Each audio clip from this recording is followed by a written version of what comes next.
Good evening, everybody, and welcome to Commentary as Magic Stream on today's Sunday, March 22nd, 2020. My name is Grandpaws. Big Cheese. Arcat and Ivory Starlight. And to the best of my knowledge, we are all here and healthy. If sheltered away in our own little spaces. Physically healthy, yes. Mentally healthy, not anymore. Well, wait, that implies that I was ever mentally healthy. Rain check? You claim you were mentally healthy. The sheer amount of hissing told us that was a lie. That's a spicy meme there. All right. Okay. We are glad to be here, though, and to have some exciting news and developments for the card game. You know, it's the great thing about card games, especially with an online community, is it gives you something to do when the state is telling you that you can't leave your house. But we'll get to that in a little bit. Indeed, we will. Let's see. I think first up, we have a late result from Store Championships. Denver was actually running their Store Championship while we were doing the stream 2 weeks ago. So let's take a look at their first place deck. I think it's one Ara's going to love. It's missing a card. Or it's missing 3 cards. Yes. It doesn't have enough Celestias. You know, that's right. So this was Sketchbeam, I believe, from Denver's Store Championships. It is much to... I don't even know if disappointment's the right word, but it's the traitor to the hive. Of course. Of course it is. But it's Thorax in a slightly different direction than what we see him normally. As this does try to take advantage of Thorax's large power, not only to confront problems easily and start some problem face-off, but to farm a couple epics while you're at it. And make a very large number of snake tokens. There's a few snake tokens. It's actually not that many when you look at it. You've got Celestia Raptor Razor, and you've got Friends Are Always There, and that's it. Well, sure, but Raptor Razor and the Trader and the 7 snake tokens that thing's gonna make, it's nothing to sneeze at. I mean, sure, it's a lot of power. Yeah, it is. That's nothing to sneeze at. It is surprising to not see Defend the Hive in here, which is an excellent card both in aggressive Thorax lists as well as farm lists, to allow you to get your main up to a problem either at immediate speed or in the event an opponent sends it home. Yeah, and kind of equivalently, I'm surprised to not see any day shifts in here. Day shift I can understand a little more just because it does lower the flip average, but there are already quite a few 2 bonus, so yes, that is, or 2 power, so yes, that is surprising. I guess it's more relying on having a lot of the multicolor friends there. It is also interesting seeing the favoring of First Mate Mullet, which is a 3-rec blue card, and the Fires of Friendship to help assist with the blue rec. Yeah. I mean, that does kind of make up for the lack of day shift, and you also get all the firepower of blue out of it, so, yeah, trade-offs. It certainly managed to do some work, though. It is neat seeing that the problem deck has been constructed in kind of a different way, where instead of focusing on slightly higher confront requirements and larger bonuses, in this case, the bonus points this deck is trying to score come almost entirely from farming the troublemakers. The problems are all very easy to confront, with the exception of Enemy Ball. But even that is a low bonus problem. So a unique twist on a main who continues to have some strong showings in core currently. And Harmony, for that matter. Uh-huh. Nice. Okay. So that was kind of cool. Let's see. Ah, yes, the bit that I'm going to enjoy the delivery of. The Oh? yet another what we're doing about COVID-19 notice. As I if you got like 5 of those in my email today. It's the weekend. What do you? I got 3 or 4 from the same place. I've gotten a lot every And- day since this whole mess started. And we're sure that you have too, so we'll just shut up about that and get on with the actual point here. You want to take this one away, GP? All right, sure. So, those of you who have been watching some of the communication channels may have known that we were originally planning on attending BabsCon, and not just attending BabsCon, but running a lot of tournaments there.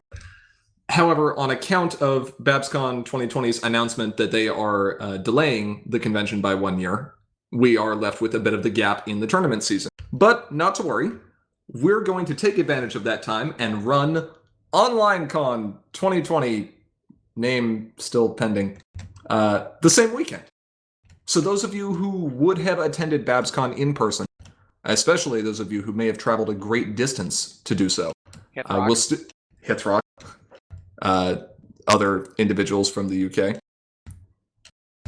and other international areas will still have an opportunity to play in a large-scale competitive tournament. It will just be taking place online.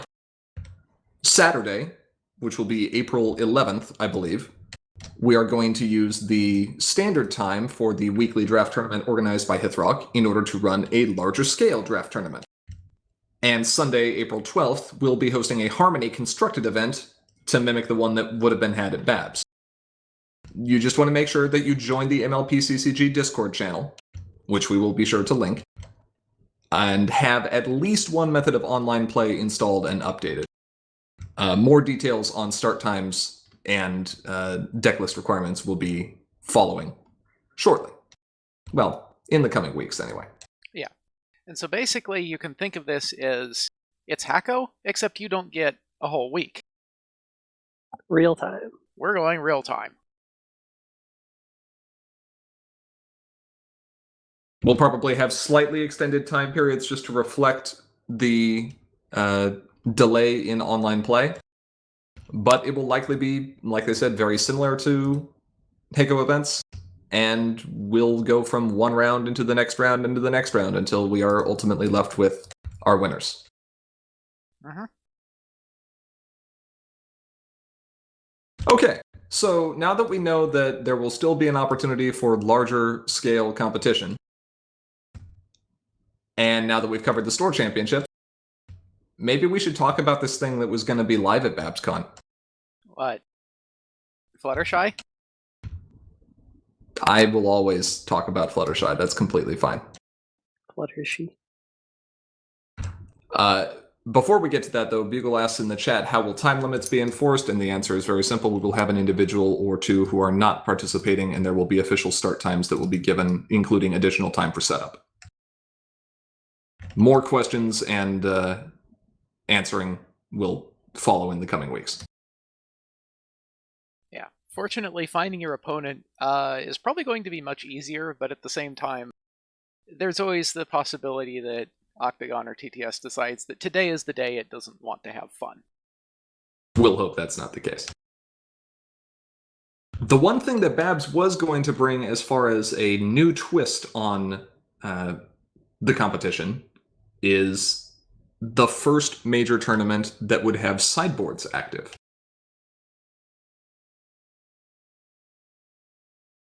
And so we'll probably be doing that in the online tournament. In fact, I can guarantee you we'll be doing that. But maybe we should talk about those first. All right. Well, I think the first thing to ask is, what's a sideboard? And just to recap this, it's 5 cards that you can either pull out of your deck or swap with your deck, as long as your deck is still 45 cards when you go into the game, to adjust your deck for whatever may come. And I think in the past we've had a slight bit of, not even debate, just discourse. 45 card draw deck plus 5 card sideboard, or 50 card draw deck and an empty sideboard? Does it matter? Are they the same thing? With the way we have the rules set up now, they're effectively mechanically the same. Whichever way you choose to describe it or think about it will probably come down to how you have your cards organized or which way is most intuitive to you. Players who may not be used to separating their main deck from a sideboard in other CCGs, because the MLP CCG might be their first experience with it, will probably just keep their cards together and pull out things they don't need. Those of us who may have some other CCG experience might choose to still keep the cards separate. But it doesn't really matter. Because they're both perfectly valid ways to run. Now, Ponyhead itself doesn't support sideboards, at least not yet. Now, let me tell you how much fun it is to untangle this thing. It's not. But the deck form has been updated to include a place to list sideboard cards if this helps you. If you just put them with your draw deck in the first place, that's fine. Don't worry about it.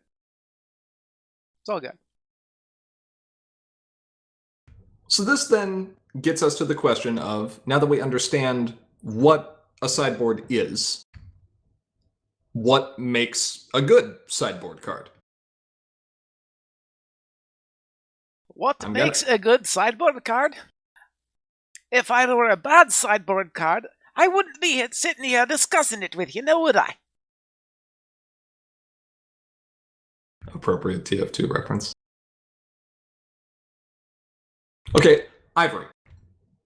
Yes. We've had games that we've played before, or I'm sure you've had games that you've played before, where you've been sitting there looking at a card and just thinking, man, I don't really want to include this card, but I have to. Because that deck. That one deck. That's so annoying. Or be sitting there midway through a game like, man, I really wish I had this card. Right? Oh yeah. Or I had that, but then it got cut because. Right? Up until without sideboards, I always kind of went by the mentality of situational does not equal good.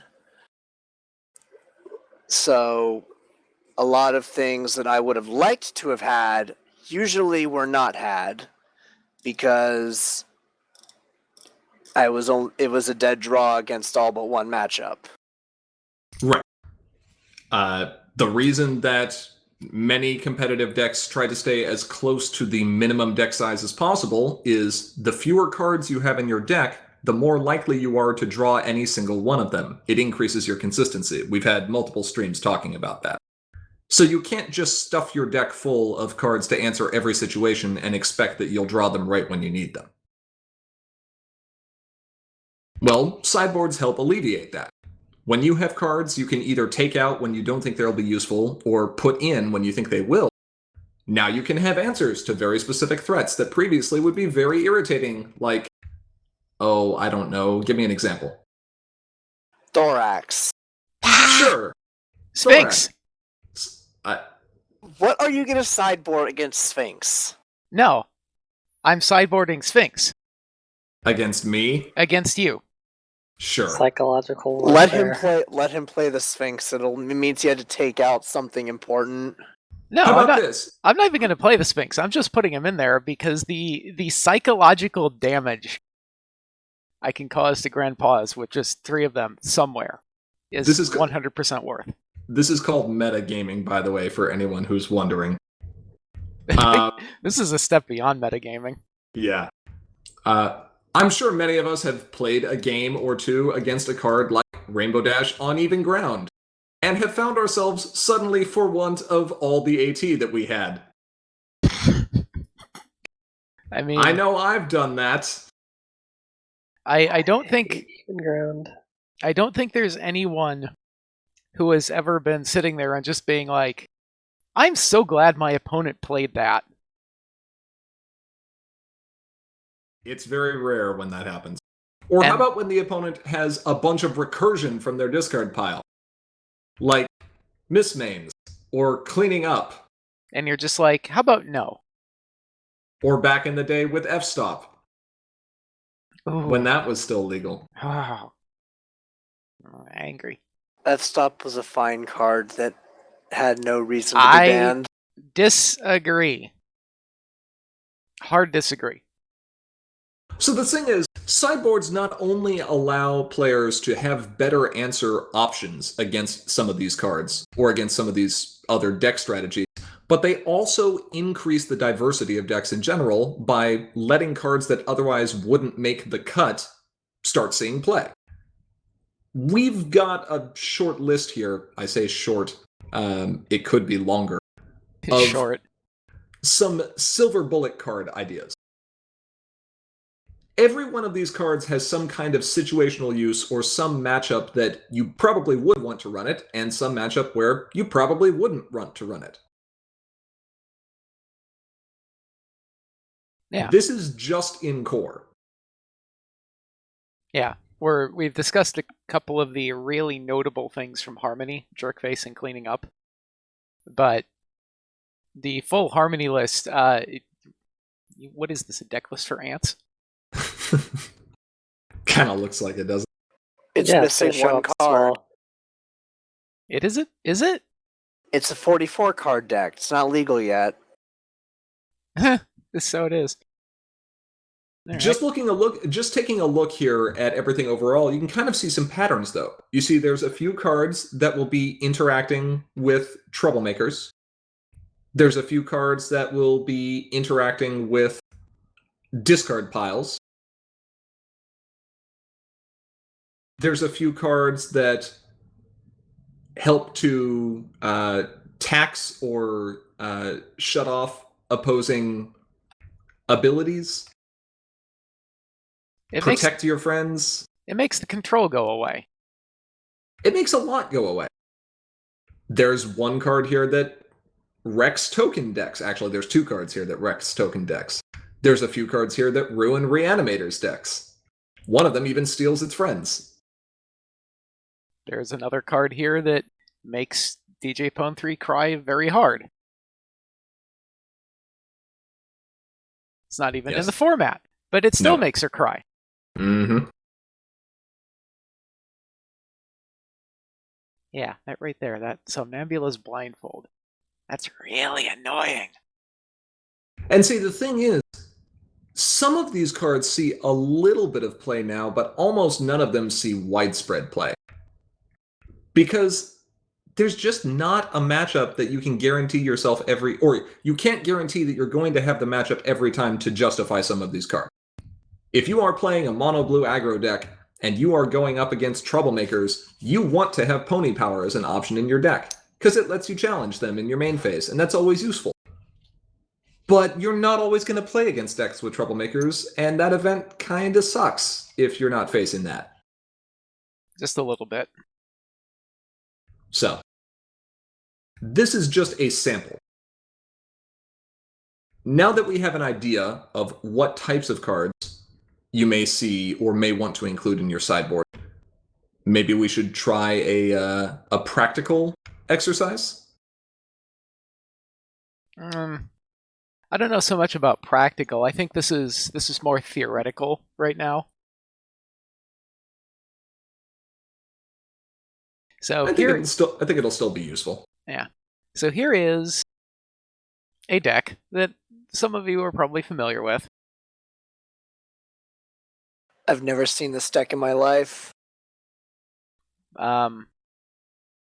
Disbelief. Citation needed.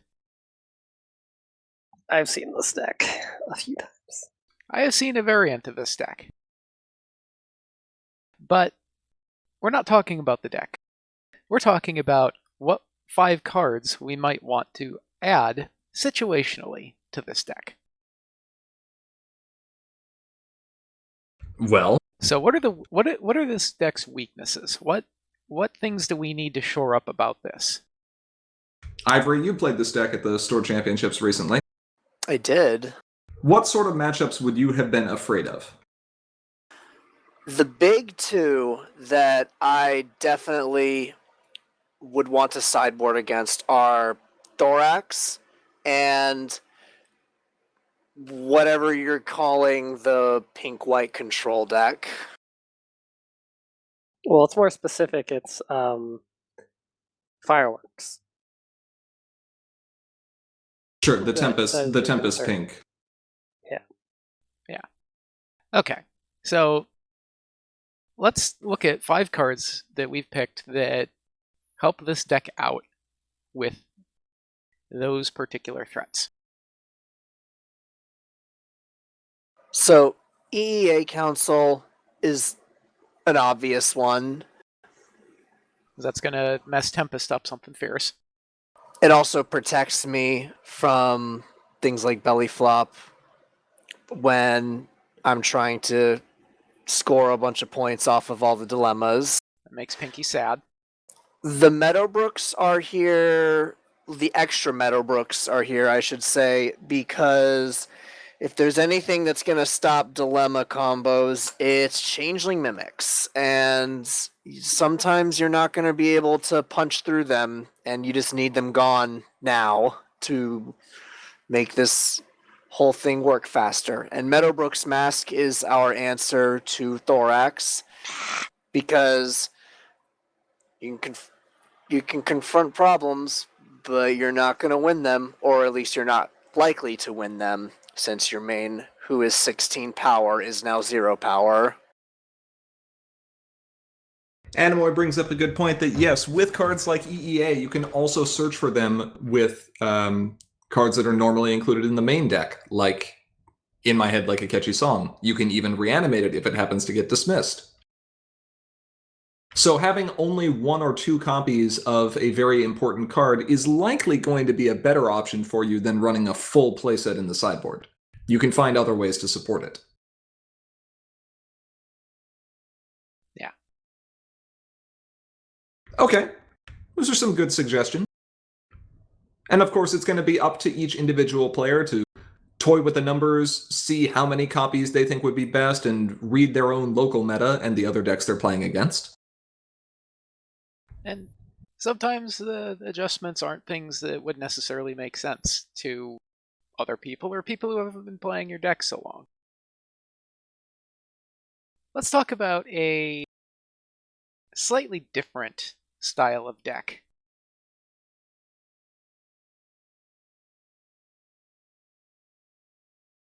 So we're going to go over into Harmony and take a look at a combo deck, because it's worth discussing all archetypes here. I know this list. The list is fun, Yay. but it has holes. There's no Chrysalis in here. You don't know that. Boo. That's true. I don't know that. There are concerns when playing Pile in Harmony right now. Concerns about cards like Nightmare Moon. Concerns about being able to draw deep enough into your deck to find what you're looking for. And being able to deal with opposing resources. And being able to deal with opposing main characters who might shut you down, like Bubbly Mare. Probably Mare is evil. Not just a little bit. So let's see what else we could possibly do. You could even make the argument that the Tempest Shadows that are here in the main deck were technically a sideboard card. That's kind of a spicy call, but okay. Tempest Shadow. You're not going to use them against anything that isn't Bubbly Mare. Mm-hmm. Well, maybe Bubbly Mare or Thorax. Though that still might be a difficult choice. Yeah, that is true. Let's see what else we came up with. Well, like, what kind of things we might want to put into the sideboard here? Mm-hmm. Well, let's take a look here. So we've got... Ooh, that's a card I haven't seen in a while. Got some party bombs here. That one brings back memories. Oh, that was a fun card. I might be a terrible person. That one's a fun card. Another Tempest. Yeah, Pile kind of needs its friends to be sticking around at least part of the time to help meet the high color requirements on some of its events. So you don't want to use Belly Flop if you can avoid it. Party Bomb gives you a method of potentially getting around that. Although, bear in mind, you'll probably hit your own friends too, so play carefully. Sure, but at the same time, if you can get a near complete board wipe, it might be worth. Blindfold might not do anything directly against Nightmare Moon, but man, it does make it a lot harder for those decks running Nightmare Moon to get anything useful back from their discard pile. It also makes it much harder for them to find a Nightmare Moon to begin with, since they can't search their deck with Tempest. That's spicy. Or Grogar. Or Grogar to find the Nightmare Moons, correct. That's pretty spicy. It also means that they'll have to find a way to deal with your Somnambulist Blindfold before they can start mismating, which might give you enough of an opportunity to have your pile be safe. And Tempest Shadow because it's really hard to win if Bubbly Mare's there on the field. Let's just go with that.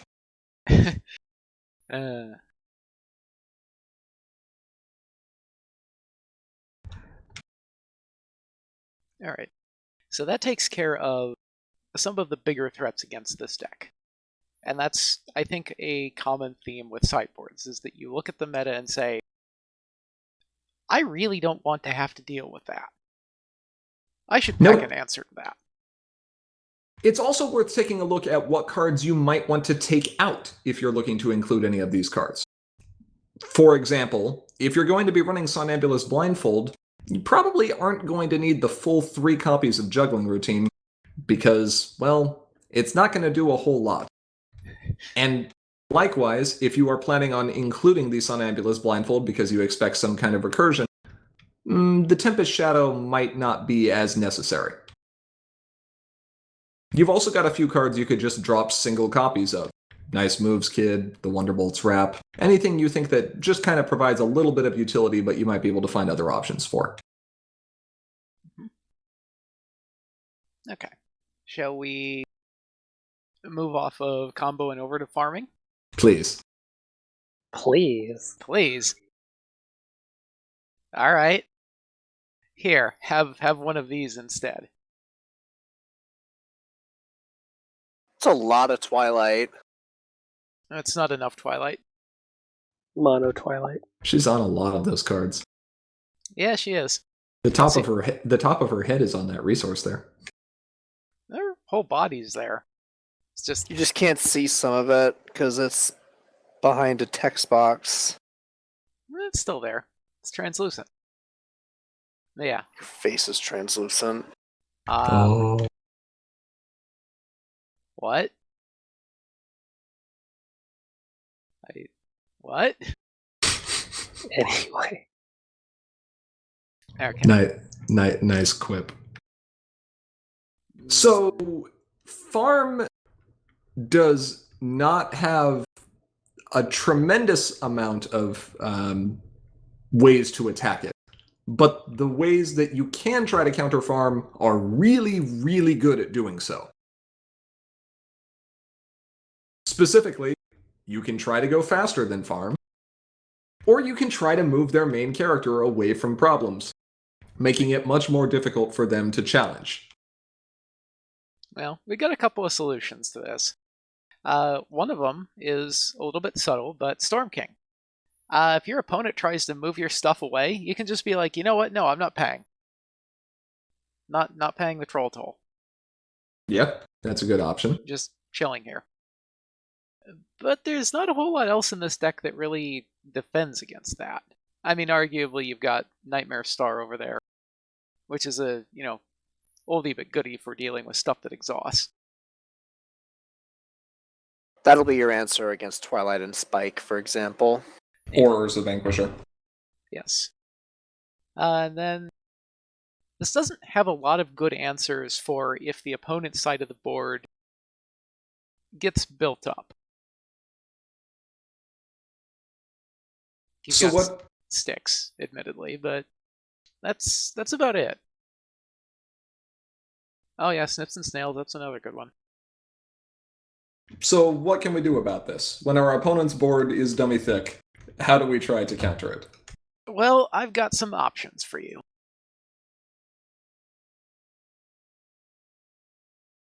Being as we're in purple, there's the new classic school shutdown.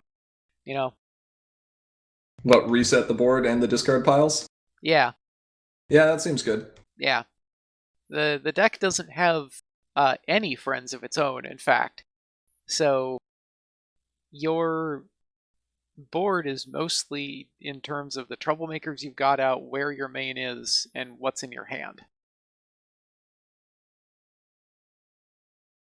And school shutdown only really messes with the troublemakers. True. The Nightmare Stars and the Storm Kings will help against certain types of decks. Yes. If you believe that you're up against something that's packing force movement, you're probably going to want to swap those two in. The good news is you've got enough epics to try to tailor your Troublemaker suite to the matchup that you're facing. Yes. Hithrock does bring up a point that we haven't talked about transformative sideboard yet. And part of that is because with just 5 cards to play with, it's very difficult to dramatically change your deck's strategy by just exchanging 5 cards. However, if your deck, and I believe Pages brought this up earlier, if your deck is kind of sitting on the borderline where you could go in a farm direction, or you could go in an aggro direction, or you could go in a combo direction, and you've kind of got pieces to support all of that, those 5 cards that you can choose to add or remove, depending on how you look at it, might give you what you need. Well, it's interesting that that topic and Hithrock specifically bring this up, because the next deck that we actually were going to show off here, I feel like might be able to start doing that if you chose the sideboards and made a couple of adjustments to it.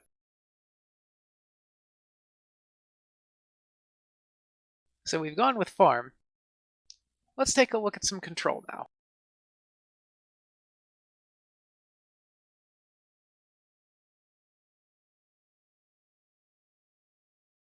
So here we are. Ah yes, this is Hithrock's purple, blue, white control list. Counter farming. There's no counter farms. No, there's no counter farm. But that does seem like a bit of a weakness here, doesn't it?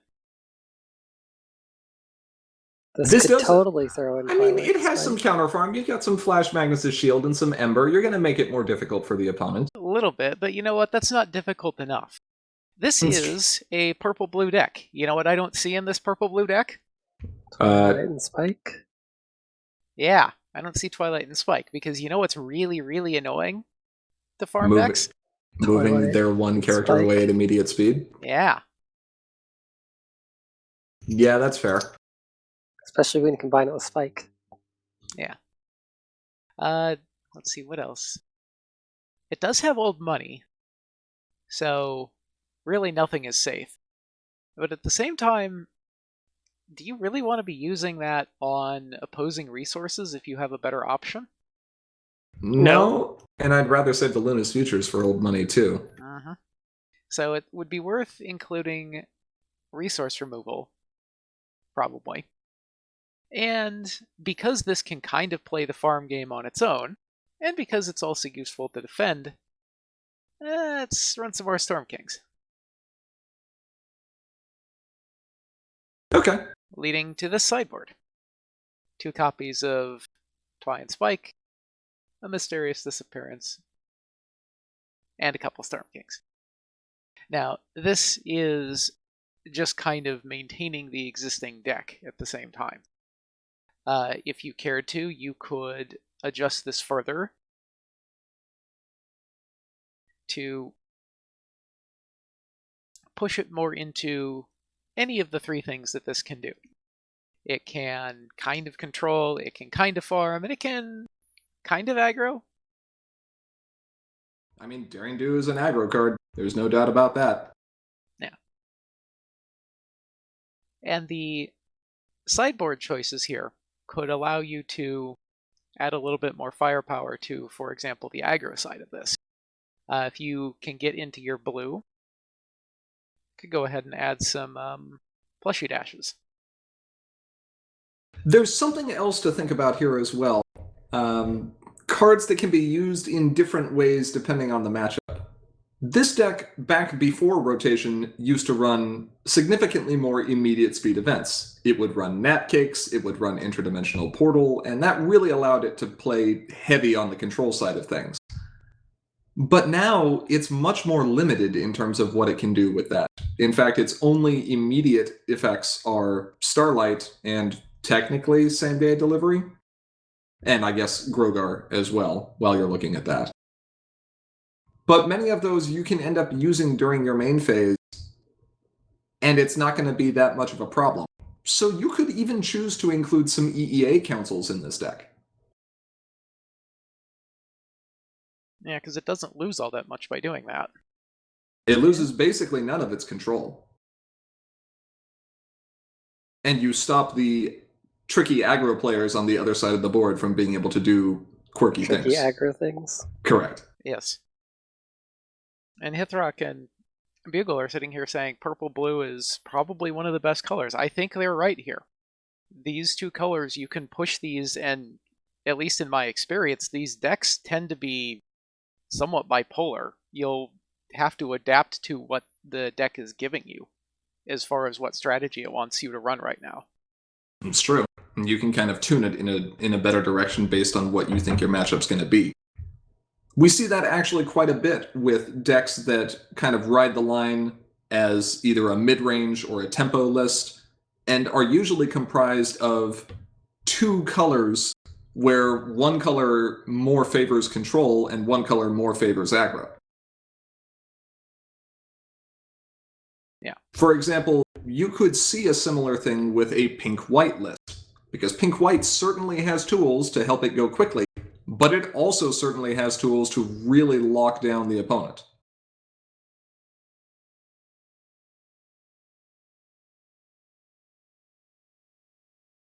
What do you say we look at one more here? All right. Let's throw a little bit of a curveball in here, and let's talk about some Pauper. Sideboarding in Pauper gets tricky. How's mono blue grab you? I don't like Twilight and Spike. Core Pauper, looks like, yeah. This is core Pauper, yes. I mean, yeah, sideboarding is harder when you have much fewer cards. Yeah, the card pool much, much smaller here. It doesn't mean there aren't still sideboard choices, though.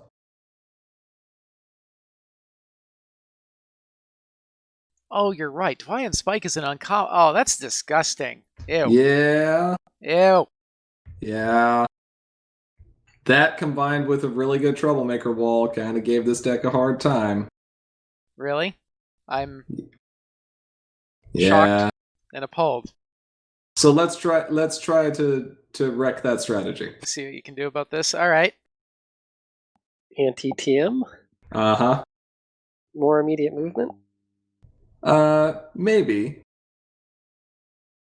At the very least, we could probably stand to have a few more dilemmas and maybe a few more ways of dealing with opposing troublemakers in the main phase.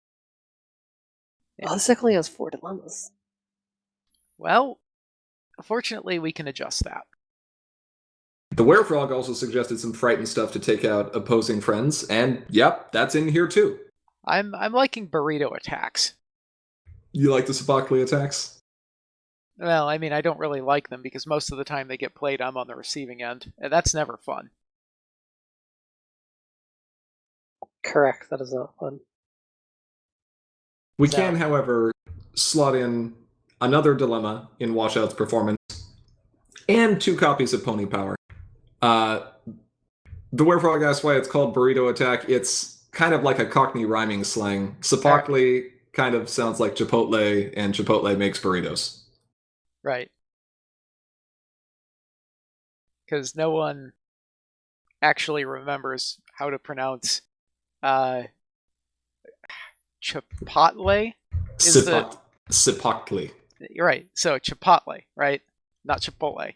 Chipotle. Chipotle. There we go. Ow. Is that hit a little too close to home, Ivory? No, that's just infuriating to hear. Right. So it turns into burrito attack. The memes or something. Anyway, even with a core, and not core the format, but, core as in fundamental,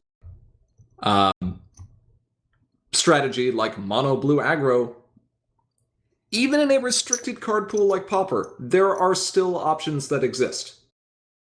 Sideboarding is a useful skill to develop and one that you should try practicing when you get an opportunity. I think you'll be impressed with the increased consistency in your deck and the significantly fewer number of matches where you find yourself completely locked out. Mm-hmm. Because I think if you're running this and find yourself up against a troublemaker wall, you're probably going to be real glad that you had the ability to get that extra dilemma and those 3 silver bullets for a troublemaker. Yep. Any other parting thoughts on sideboards or decisions overall? I think this is going to be fun on a bun. I think it's also going to take a little bit of trial and error and practice to figure out what kinds of things you should be sideboarding, when you pull those things in and out. And, of course, there's always going to be a little bit of the meta-knowledge here. If your opponent is sitting there with Tempest, well, there's a number of ways that can go. Yeah, that's one we actually didn't talk about, and almost any deck could do that across any format right now. There are many, many, many decks that are running Fire of Friendship and don't have ways to discard it themselves, but they're choosing to run it for fear of forced discard effects from the opponent. If your opponent is not running Tempest and likely not running Grubber or Orange, those Fires of Friendship might be able to easily become motivational speeches. Or some other kind of entry that's more valuable than just a piece of resources. I can think of a few decks where I would greatly prefer motivational speech over Fire of Friendship. I'm looking at you, Fluttershy Growing Confidence, and your 3 white wreck dilemma. That's why I opted for the motivational speech.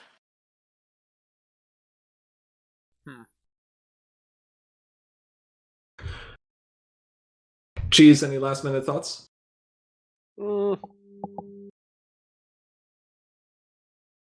This will be interesting. I'll have to figure out what Tempest needs. More fireworks? Probably. More fireworks.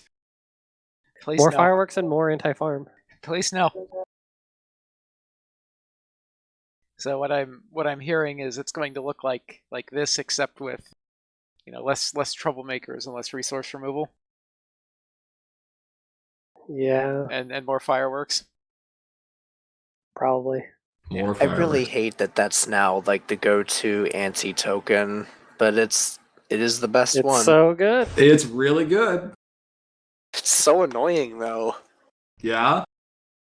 I liked it when Fireworks was just the stupid Nightmare Moon combo thing. And not actually a playable card in core, much less a very important card in core. Yes. Times were simpler then, now everything is complicated. All because this one card is now useful in core. Everything changed when the Fireworks Nation attacked? Oh my god. Yeah. Wasn't that a deck name at one point? I feel like it was. It's probably close to it. Now I'm sit here and be like, back in my day, I had to run 2 colors because we didn't have problems that you could confront with only 1 color.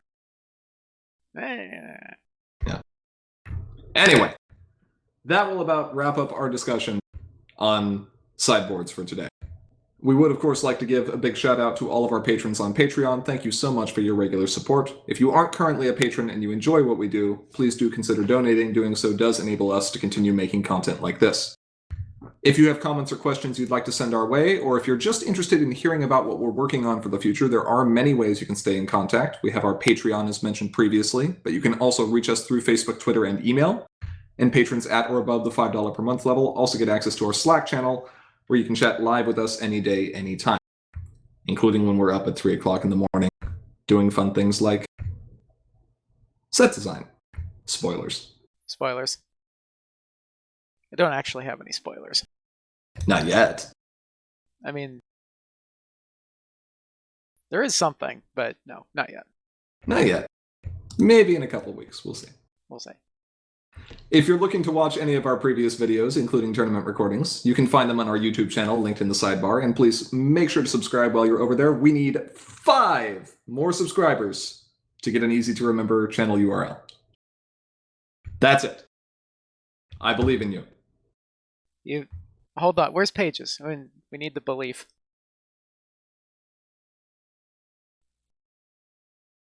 The Werefrog asks, when is Set 12 planned to be released?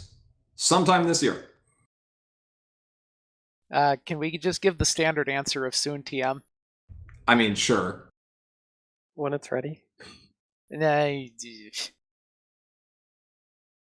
Hold on. Valve's actually releasing another Half-Life game. I don't think we can use that one anymore. Soon TM was a Blizzard thing. You can't use any of this stuff anymore. Nope. Anyway, with all of that said, thank you to each and every one of our viewers, both here now and watching this recording later. We are, as always, Commentary is Magic. I am, as always, Grandpaws. Big cheese. Arcat and Ivory Starlight. Stay safe, stay inside, wash your hands, use hand sanitizer, hug a pony. but only if the pony is clean. Only if you're clean. I mean, both. Wash your hands before hugging the pony. There you go. All right. Bye. But We will see you in 2 weeks. Yep.